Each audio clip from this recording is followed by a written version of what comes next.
I did a previous video where I talked about the cause of stupidity, and I talked about the infallibility syndrome and what it leads to.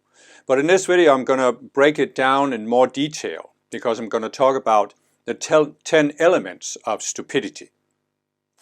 So what is the first element of stupidity?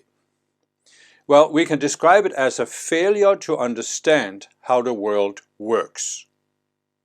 This might sound a little subtle, so let me try and illustrate it. This is a hammer. If I go like this, if I hit myself hard enough, it's going to hurt. But if I don't hit myself that hard, it's not really hurting, is it? So you could say, well, hitting your head with a hammer is stupid. But that in itself isn't actually stupidity. Because how would I know that hitting myself with a hammer hurts if I haven't tried it? So there's a certain element of life where we just have to experiment. I mean, if we don't experiment, we never grow, we never invent anything. There's nothing new brought forth. So experimenting in itself isn't stupid.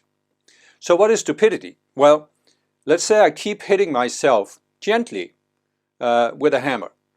And after a couple of days, I get a splitting headache.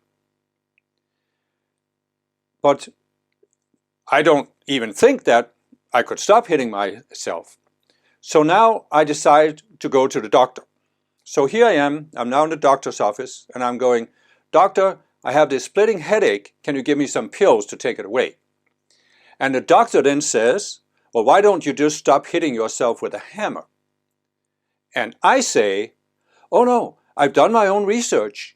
And according to the internet, hitting myself with a hammer doesn't cause headache. It increases blood circulation to the brain and stimulates critical thinking." Now you see, that is stupidity. And why is it stupidity? Because it's a denial of the basic principle of how our world works. And it is this: the world we live in is a feedback machine. Everything in this world gives us feedback. Feedback on what, you might say? Feedback on what we are projecting out with our minds and our actions, for that matter. So many people are going to say, "Well, hey, this happened to me. What did I do to bring that about?" And here's the trick. It's not just what we are projecting out with our conscious minds that determines what we get back from the machine. It's what we are projecting out with the totality of our minds, and most of our minds, for most people, is like an iceberg. Only 10% we are conscious of, and the other 90% we're not conscious of. So we are projecting into the feedback machine with our subconscious minds. And that is one big reason why we don't realize that what is coming back is a result of what we projected out. So, still, you might say, we were never told this, and it isn't that obvious, because sometimes we do things that we can see this hurts ourselves. I hit my head really hard with a hammer, it hurts. But if we do things that don't give an immediate response, well, how do we know that it's our own actions that caused this? Well, we can actually know because, first of all, as I said, some effects are obvious. And that means it isn't that big of a stretch to say, maybe there are other effects that are also caused by what I'm projecting out. It's just not an immediate feedback I get. So this is one thing. We can actually look at how the world works and reason. But the other thing is that most of us, we grew up being affected by some kind of religion. And most religions in the world actually contain a simple idea. It's not really a religious idea. It's actually a universal idea for how the feedback machine works. And the idea presented by most religions is this: don't do to others what you don't want others to do to you. And if you rewrite it a little bit, you could say, don't do to other people what you don't want the feedback machine to reflect back to you. Now, in a sense, you could say, let's say there's this machine, and the machine is ready to give you whatever you say you want. But how is the machine going to determine what you actually want? Well, it looks at how you treat other people. Because if you're trying to force other people, for example, the machine reasons, oh, he wants to experience what it's like to have other people force him, so I'll give him that experience. And if you look at the world, you can see that the majority of the people in the world are in this force-based mindset where two groups of people are both trying to force each other. So what are the two groups of people doing? They are validating that viewpoint that you have to use force to get what you want. And this is what all religions in the world have been saying for thousands of years. If you try to get what you want through force, you will get struggle. If you stop using force, you will get peace of mind. Okay, so this is the first element. And yeah, there's just one more thing. How do you respond to the world? Well, you have two basic options. You can say, okay, maybe if I treat other people the way I want them to treat me, they will actually do it. So what is it going to take for me to treat other people without forcing them? Well, I have to look at myself and say, do I have a desire or a tendency to force other people, blame other people? And if I do, I have to change that. So in other words, the one way to respond to the feedback machine is you can be willing to change yourself, change what you're projecting out, even with the subconscious mind. The other response to the feedback machine is that you refuse to acknowledge this, and therefore you say, the only way to change my life experience, is to change something outside myself. So two basic responses. You're willing to change something inside yourself. You're not willing to do this, therefore you seek to change something outside yourself, which in large part means other people. Okay, so now the second element of stupidity is that because you refuse to acknowledge that the world is a feedback machine and that what you get back depends on what you are projecting out, you're refusing to take responsibility for yourself. This means you go into a state of denial of responsibility. You're saying, it's not my fault. It's these other people who are doing this to me. And if I can just force them to stop doing this to me, then I'll get what I want and I'll have peace of mind and I'll be happy. Now, as I said, you could possibly say that there are some people, they don't understand how the world works because they just don't know. In other words, it's like a passive thing that they just don't know because they were never told and they haven't observed. But when you come to this second element where you are refusing to take responsibility, this is not actually passive. This is not just innocent ignorance, we might say. This is an active measure you're taking.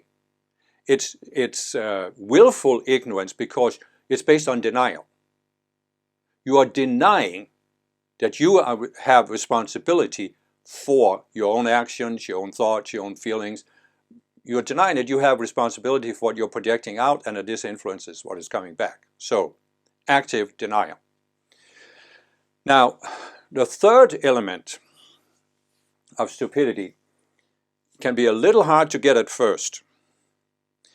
But let's just take this idea. The world is a feedback machine. What you project out determines what you get back. And we need to add, it's not just you as an individual, it's collectively. Your family, your nation, your religion, even humanity as a whole. We are collectively projecting out. And what we collectively get back is determined by what we are projecting out. So here we have the situation. You have gone into this, you don't understand it's a feedback machine, you are denying your responsibility to change yourself. What does that lead to? Well, it leads to you feeling, first, very confused. Because you are wondering, how can I get life to give me what I want? And you don't see how.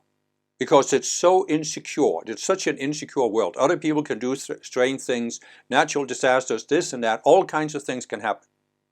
So the third element of stupidity is you go into this sense of insecurity, which leads you to feel powerless because you don't know how, you don't recognize that the world is a feedback machine.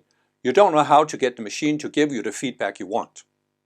As I said, the only way to get the machine to give you the feedback you want is to project out what you want, to do unto others before they do, regardless of what they do to you. You're being kind to others. So you feel powerless, you feel insecure, you feel frustrated, you might feel angry, you might start blaming others, you might try to force others. And all of this puts you in a state of mind that isn't livable. From a psychological perspective, you can't live this way. You can't live with this enormous insecurity of what kind of world you're in. And this is what leads to what I've called the infallibility syndrome.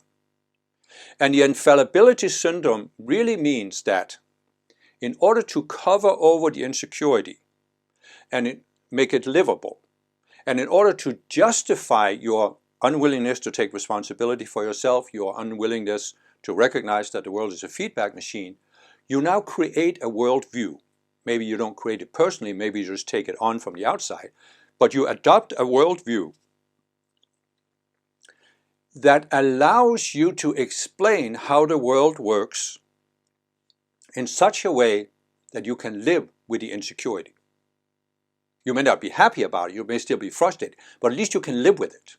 It's not like you're just sitting there being catatonic and not knowing what to do and being completely unable to do anything to function in life. You can function in life because you have adopted this worldview that explains how the world works.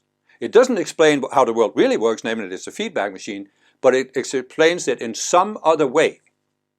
And this could be, just to name a few examples, it could be a religion which says that everything that happens in the world is a result of how God created the world, and everything bad is a result of the devil.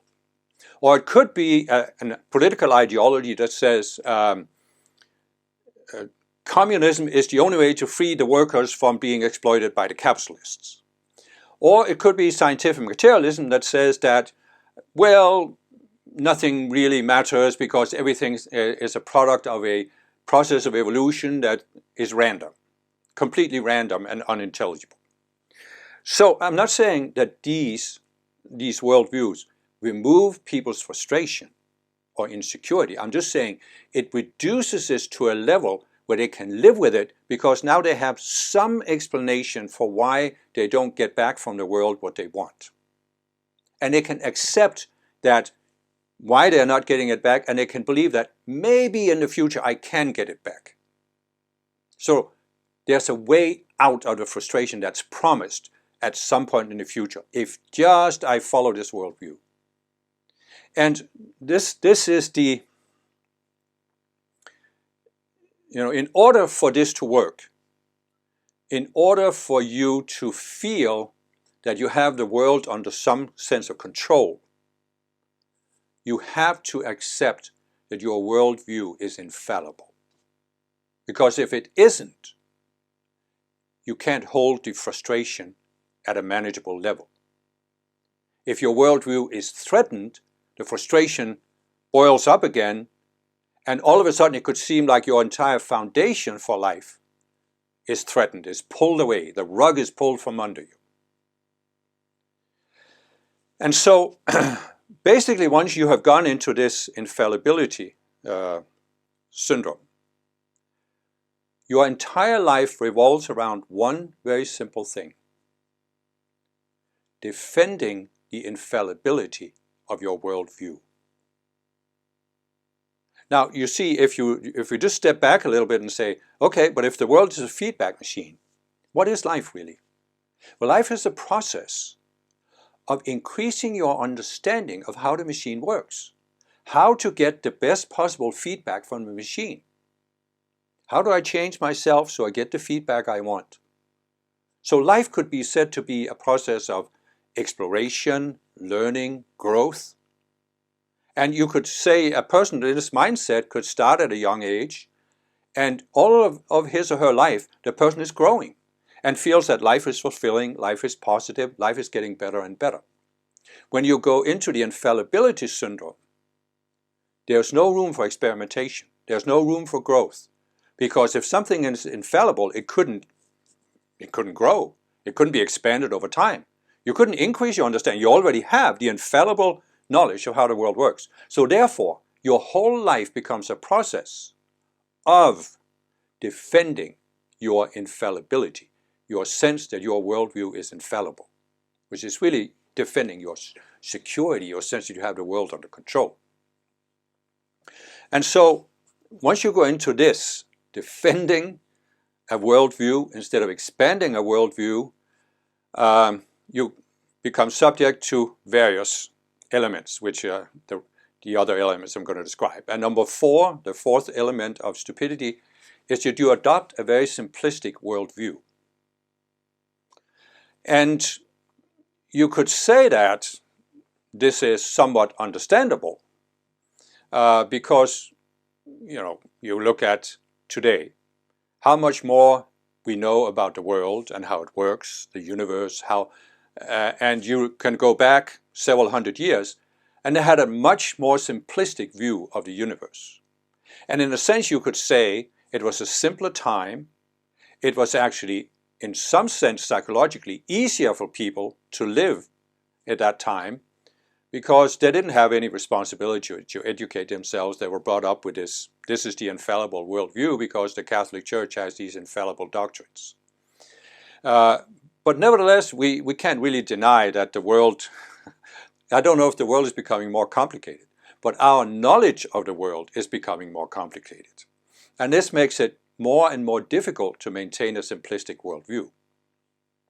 So really you could say that the world is clearly evolving, growing, changing towards giving us more and more knowledge. And as I said, if you are in the positive state of mind, the more knowledge you have, the better you can get the feedback machine to give you the feedback you want. But when you are in the infallibility syndrome, you are constantly on the back foot. You are constantly in the defensive because any new knowledge that was presented could be a threat to your sense of infallibility. And therefore you have to constantly defend your worldview against the inevitable evolution or process in the world. And that means you are trying to hold on to a simplistic worldview that is constantly being threatened by actual knowledge of how the world works. You have created a very simplistic worldview of how you think the world should work. And it's constantly being threatened by the emergence of more and more knowledge. So you're really constantly on the defensive. And if you look at it historically, you could say you're in a losing battle. I mean, go back 500 years ago. Most people in Europe at the time were Catholics. They believed, number one, the earth was flat. Number two, the earth is the center of the universe. All of the stars and the sun and the moon are revolving around the earth. Well, it was a simple worldview in a sense, but was it correct? Well, not really, right? So it was inevitable that as knowledge was increased, that simplistic worldview would be obliterated by knowledge. So whatever simplistic worldview you can create even today, it can't survive in the long run. It has an expiration date from the moment you create it. Now, so if you don't want to acknowledge this, you're going to feel more and more threatened. And what is the effect of that? Well, the interesting effect is, why did you adopt this simplistic worldview? In order to hold down your insecurity at a manageable level. But since the world is constantly threatening the simplistic worldview, then the question is, does the simplistic worldview actually help hold down your insecurity? Or does it only increase it? Because it increases your sense of being threatened, your sense of frustration. But of course, if you don't want to acknowledge that because you are still completely blinded by the infallibility syndrome, well, there's no other option. You will become more and more frustrated. Okay, so the fifth element of stupidity is what we can call black and white thinking. And it's, closely related to the simplistic worldview, but it has actually a certain twist to it. Because you could say that a simplistic worldview is just based on a view of how the world supposedly works. So, the earth is the center of the universe. Simplistic worldview. But black and white thinking adds a value judgment to the simplistic worldview. That it's good, it's true, it's ultimate, this is worth something, and anything that's different or anything that's opposite is bad. So that's why you have an obvious example, fundamentalist Christians who have based their sense of security in the world on a specific interpretation of the Bible. And if science discovers something that threatens their literal interpretation, for example, that the Bible or that the world is only 6,500 years old, they reason, oh, this is of the devil. In other words, this is bad. So the thing is, you go into, you go into this catch-22 in your mind, where you have adopted a simplistic worldview that just isn't realistic. But you have added this value judgment that this is God's truth, the absolute truth. This is good, and anything that threatens it is bad, evil, of the devil. So this means now you really can't question your worldview, because if you were to question your worldview, oh, you're listening to the devil. Or if you're a scientific materialist who questions your worldview, which incidentally science has proven some very severe weaknesses with a materialistic worldview, then, oh, you're becoming a religious fanatic. It's just superstition. So you see, once you've gone into this black and white thinking, very hard to get out of it. It becomes what you could call a mental catch-22. Now, of course, you could say, as I've said, the world is constantly threatening your simplistic worldview. So what do you have to do in order to maintain it? Well, you have to ignore, or as I said, demonize all contrary evidence. And this is what causes people to go into what is commonly called confirmation bias.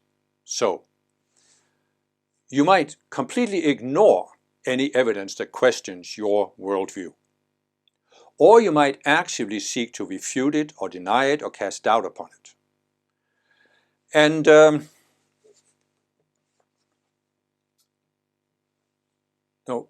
the immediate effect of this is, of course, that, well, you can't grow, right? You can't expand your knowledge because you are focused on, you could say that you have created, your worldview creates a box around your mind, a mental box.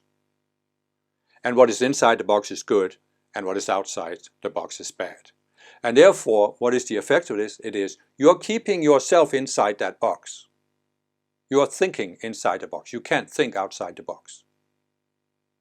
If all people had been in this state of mind, had refused to think outside their mental box, how would we be living today?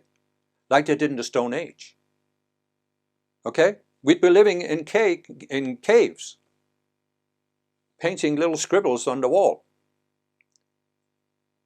And no innovation would have been possible. So, if you want to go back to the Stone Age, then that's fine. Just don't question your mental box. But if you see that the world has actually progressed, then you have to realize this has only happened because some people were willing to question their mental boxes and discover something new. Now, another effect of this is, of course, what has also been called cognitive dissonance, which is that you're actually holding two mutually exclusive viewpoints in your mind at the same time. But you don't realize this. And the reason why you don't realize it is that you're not seeing both viewpoints at the same time. So, just one example of this. It seems that there are now Christians in the United States who are beginning to say that when Jesus told us to turn the other cheek, forgive 70 times 7, love our enemies, do good to those that hate you, oh, this was weakness. This was unrealistic. So in other words, the Sermon on the Mount, they're basically saying, oh, this is weak. We don't need to pay attention to this. At the same time, they are convinced that they are good Christians. They are the only right type of Christians. And when they die, Jesus is going to show up and save them. So in other words, you are not following Jesus' most important rules and admonitions and recommendations, but you still think Jesus is contractually obligated to come and save you because you have declared him to be your Lord and Savior. And what was it Jesus said in the Sermon on the Mount? He actually said what I said. The world is a feedback machine. What you get back from the machine is determined by what you project out, how you treat other people. So therefore, you want to get something different back from the machine, change how you treat other people. Love your enemies, forgive 70 times 7, so forth and so on. But they don't see that this is two incompatible viewpoints they're holding. They can expect Jesus to save them, but they can ignore his most important teaching. Okay, so as I said, you are holding a worldview in your mind. You have created this mental box that it's kind of like a medieval fortress. Thick stone walls. And you're sitting inside the mental box and you're thinking you're safe because you're inside that mental box. But the world is constantly impinging upon the box, trying to punch holes in the box. It's kind of like you take the medieval fortresses. When they only had bows and arrows and spears, yeah, they worked. People were safe behind those thick walls. But then someone invented gunpowder and cannons, and all of a sudden they could pound these fortresses into dust. The mental box was pounded into dust by the forward progression of knowledge. So it's the same thing. You have created a mental box, but it's constantly under threat. That means you cannot be passive. When you're in this state of mind, you cannot be passive. Okay? You can't just sit there and feel safe. You're constantly feeling threatened. That means you must take active measures to defeat the threats that you see. And what does that mean? Well, who is it that's expanding knowledge? Oh, it's other people. So this means you go into this, what psychologists call scapegoating. Other people are the problem. These other people, they are trying to force me to change my mental box. And therefore, I have to force them in order to defend my mental box. And again, this is a failure to acknowledge how the machine works. You want to get something back from the machine, you change what is inside your mind because that's what you're projecting out. When you deny that, your only option is to say, oh, I want to get something different back from the machine, so I have to change what's happening outside my mind. That means other people. So I have to force these other people to accept my worldview and accept that it's infallible. Then I can be safe. Because as long as they don't accept the same worldview, I'm not feeling safe. So this means you are now in a state of mind where you are aggressively projecting out, seeking to force other people to accept, conform to, and validate your worldview. But wait a minute now. What was it Jesus was trying to tell us 2,000 years ago? Turn the other cheek, love your enemies, forgive 70 times 7. What is it going to take for you to turn the other cheek, to love your enemies, to forgive? Well, if you're not predisposed to do this, you're going to have to take a long, hard look inside yourself and say, what is it in my psychology that makes me unwilling to forgive or unwilling to turn the other cheek? What is it that makes me want to strike back when somebody hits me on one cheek? Because this is what Jesus said. He didn't say take revenge. The Old Testament said an eye for an eye and a tooth for a tooth. But Jesus came to bring a higher understanding of how the feedback machine works, which is what you get back is the result of what you project out. And therefore, Jesus was essentially saying, change what you're projecting out and a machine will give you something different back. And it is the only way to change what you're getting back. This is what Jesus said 2,000 years ago. Also what the Buddha said 2,500 years ago, and other spiritual teachers have said the same. So, when you don't acknowledge this, your only option is to scapegoat. You are trying to change other people by forcing them to conform to your worldview. But wait a minute now, what are you then doing? What is it you are projecting that these other people are doing to you? They're trying to force you to change your worldview and adopt to this knowledge that they've discovered. Or maybe they just have another worldview that's just as limited as yours and they're trying to force you to do that. That's possible. But what I'm saying is, you are projecting that these people are trying to force you.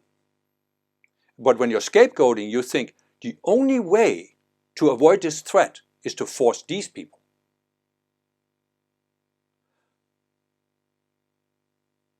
But look at the world.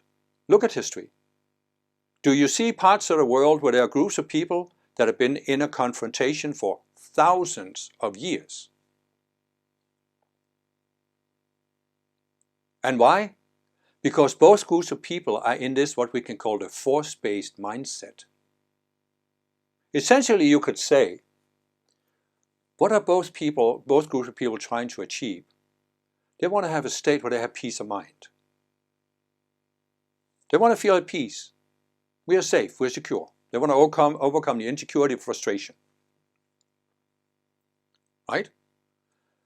But what would it take to have a world where people can be at peace?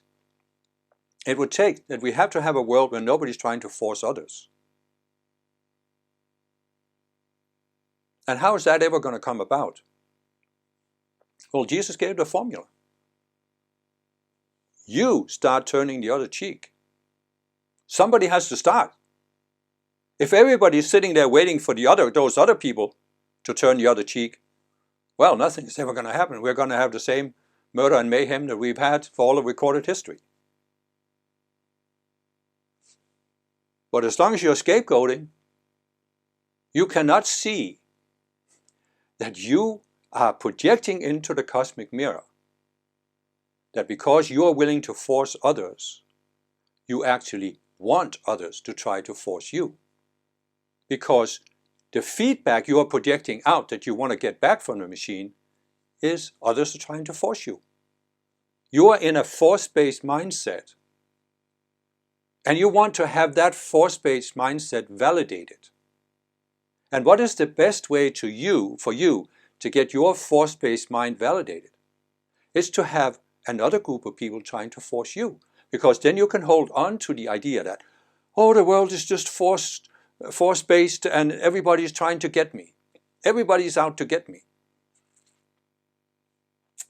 Well, is that why we've had the struggle we've had for all of recorded history? Was Jesus and the Buddha and others trying to tell us there's only one way out of it? Change what you're projecting out. And again, you can't do that when you're scapegoating because you're waiting for those other people to change. You're waiting for them to turn the other cheek. Okay. Scapegoating doesn't really cause the mindset I'm going to talk about next, but it certainly reinforces it. And so the eighth element of the ideological, or the stupidity, is what I call the ideological mindset. And if you look at this, step back and look at it, you'll see that the basis for the ideological mindset is that we human beings have a tendency to think that with our present knowledge, we can define how the universe should work. In the 1500s in Europe, the Catholic Church believed with the present knowledge that they had about the universe, they could define in Catholic doctrines how the universe should work. The stars revolve around the earth as the center of the universe. In the late 1900s, physicists in both the United States and Europe believed that based on Newton's laws, they had discovered all the basic laws for how the universe works. And all that was left was to fill in a few details. Then comes Albert Einstein, 1905, with a theory of relativity. Totally, he doesn't invalidate the Newtonian worldview. He just demonstrates that there is more to understand. And therefore this self-assured belief by these scientists in the late 1900s that they understood all the basic laws of the universe was obliterated by relativity theory. But then it just takes about 20 years, and then other scientists developed what's called quantum mechanics, which actually went so far beyond relativity theory that Einstein couldn't accept it and spent the rest of his life fighting quantum mechanics. So in other words, physicists before Einstein had created a mental box for themselves. Einstein stepped outside of that mental box and really thought outside the box, discovered the theory of relativity. But he used that to create another mental box for himself, and when other physicists stepped outside of that box and developed quantum mechanics, Einstein stayed in his box for the rest of his life and refused to question his worldview, his infallible worldview. And so this is the ideological mindset. And it is part of what I call the force-based mindset. Because, as I said, the constructive way to respond to the universe being a feedback machine is that we are in this process of discovering more and more knowledge of how the machine actually works, so we can get better and better feedback. But once you go into the ideological mindset, you're refusing to change yourself, which means what are you actually trying to do? You're trying to force the universe to validate your worldview, your mental box, your ideological mindset. You are literally, we human beings here on earth, are literally trying to force the universe to conform to what we want to believe in order to maintain our sense of infallibility. We are trying to force the rest of the universe to validate our sense of infallibility. But it's a house built on sand, so how long can it stand? And so, when you go into this, where you actually think that you can force the world to work the way you think it should work, what are you doing?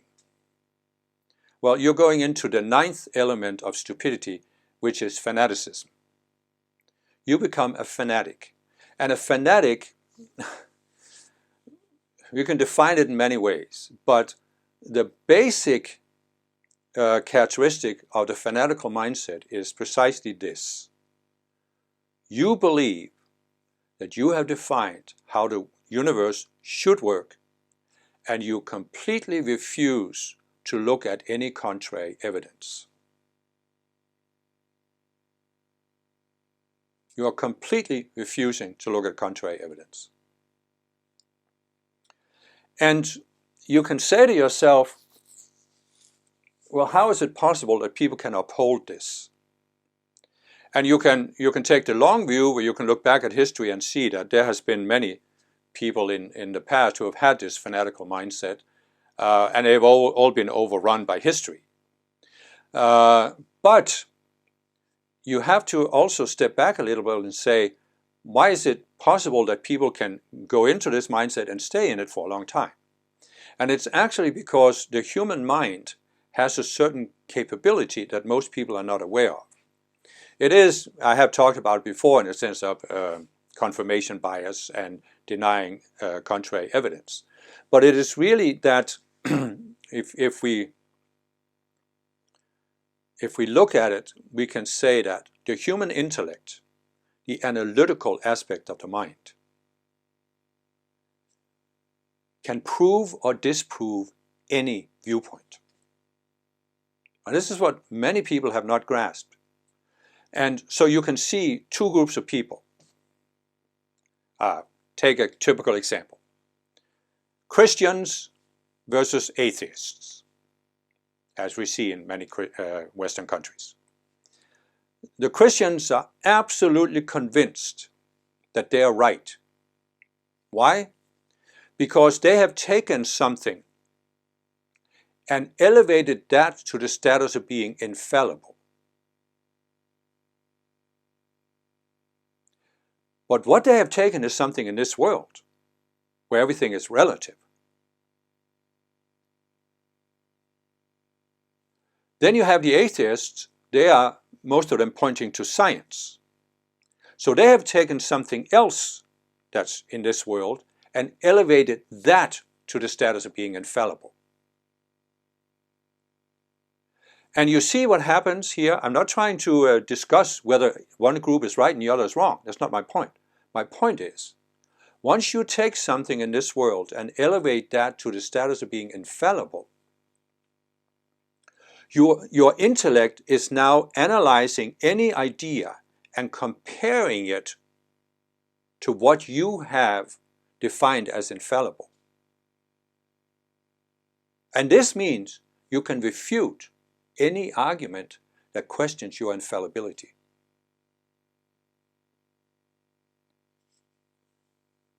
The Christians have elevated the Bible is the infallible Word of God. Now, why is that questionable? Because the Bible is words, and words can have different meanings. They can even be translated in different ways, but they can certainly be interpreted in different ways. But one group of Christians have used one particular interpretation, another group have another interpretation, and each group claims that they have the literal interpretation of the Bible. And God's Word, if it's God's Word, it must be infallible. So now the intellects, the analytical mind of these people, can take any idea that comes and they compare it to their worldview and they say, this is different, so this is not biblical, therefore it's wrong. The atheists, they have taken not only science. See, here we have to make a distinction. Science is a process of discovery. It's an ongoing, continual process of discovery. It really never ends. If you are a real scientist, you are an experimenter. You can't say we have now discovered the final truth, as I just said. It's been already been proven by history, by science itself, that science is continually transcending, going to higher levels.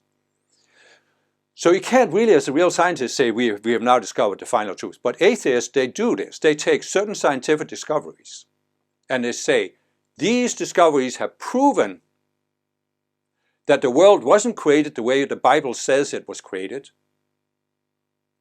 And this is therefore an infallible truth. There is no God, there is nothing beyond the material universe. And therefore they are taking any idea that's different, not just the biblical ideas, but any spiritual idea that might come up. And they are saying, oh, this is not scientific, because it isn't in accordance with the materialistic worldview.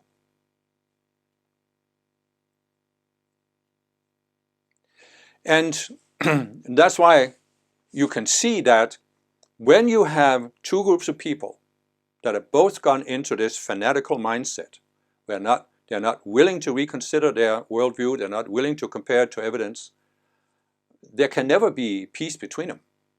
There can never be any resolution.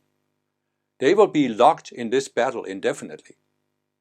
And they can only keep trying to force each other, and when it doesn't work, there's only one way they can see this going. They have to use more force. They have to use more force. And that's why you have, for thousands of years, had a world that has been locked in this force-based mindset and the use of force to try and defend your sense of infallibility.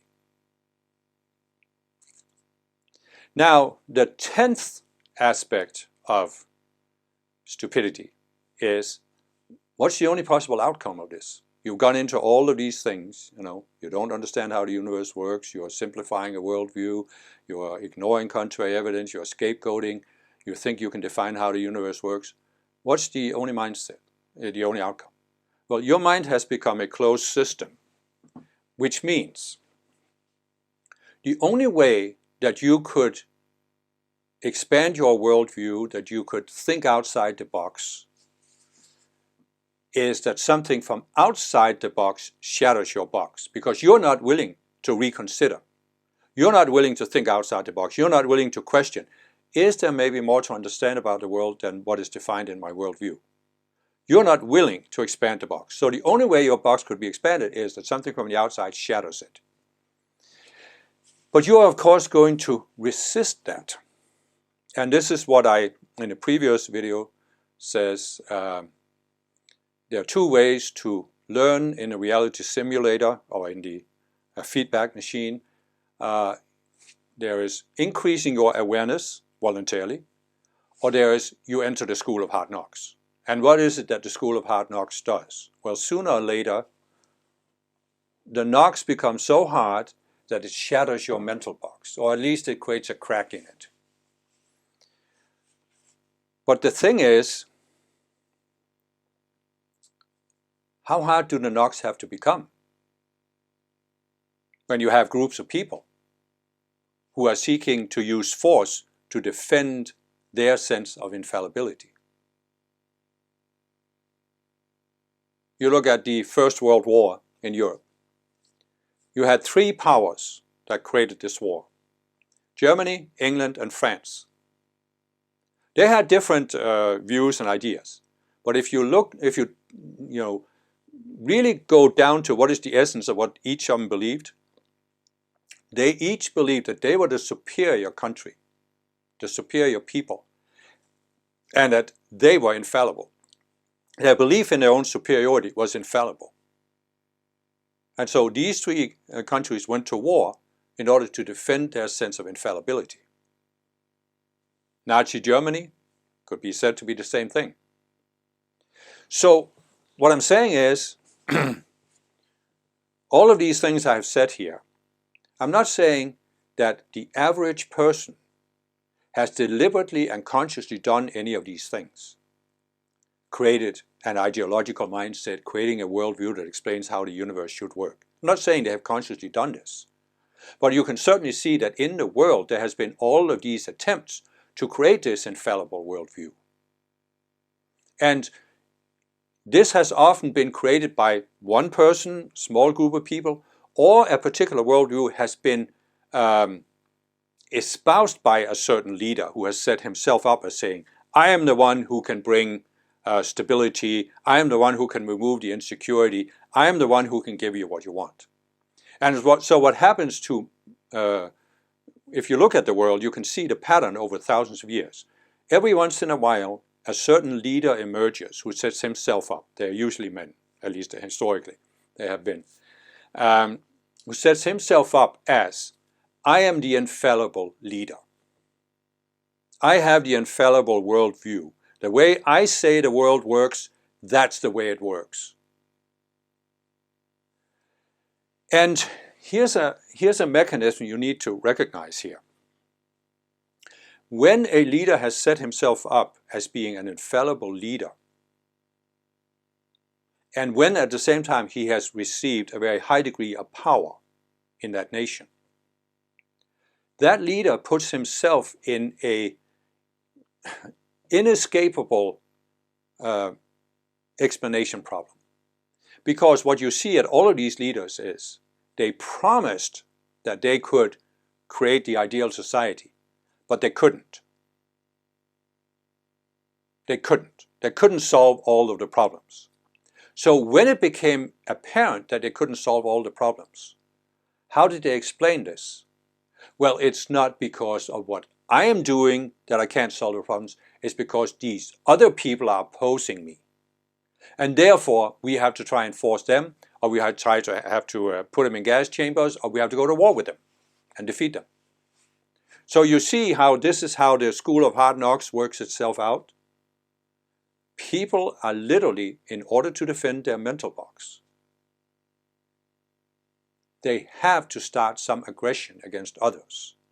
And of course the other people are in the same state of mind, so they hit back, and now you are creating a situation. It can only lead to disaster. It can only lead to conflict. And the reason for this is actually very simple. Because as soon as you go into, you're reaching beyond yourself and want to force others to validate your sense of infallibility, you put yourself in a downward spiral, because you have to be, in order to defend your sense of infallibility, you have to become more and more extreme. And so you go to more and more extremes, and you are completely inflexible. Your mind is a closed system. So you think the only way to get the world we want is to use force against these other people. And if we still don't get it, we have to use more force. So you have to use more and more force until you destroy yourself. You look at Hitler. His mindset, he had to prove to the entire world his own infallibility. And he thought that he was infallible because when he declared that the German army could conquer both Russia and the West at the same time, that was what was going to happen. So, in other words, before he even started the war, his defeat was guaranteed by his own mindset. Same thing with many other leaders from the past. And so, this goes back to what I said in my previous video. The key to survival is flexibility. And you can look at animal species, and as I said, the mammals who could adapt to falling temperatures, they could survive. But we are human beings. We have a conscious cognitive ability that animal species don't have. So for human beings, the key to survival is not just flexibility, it's conscious flexibility. And that's why I'm saying the only way to actually survive is to be engaged in this process of constantly expanding our mental box, constantly refining and transcending our worldview, constantly looking for new knowledge. It is the only key to survival. And those who will not do that, who seek to defend their mental box, they condemn themselves to the scrap heap of history.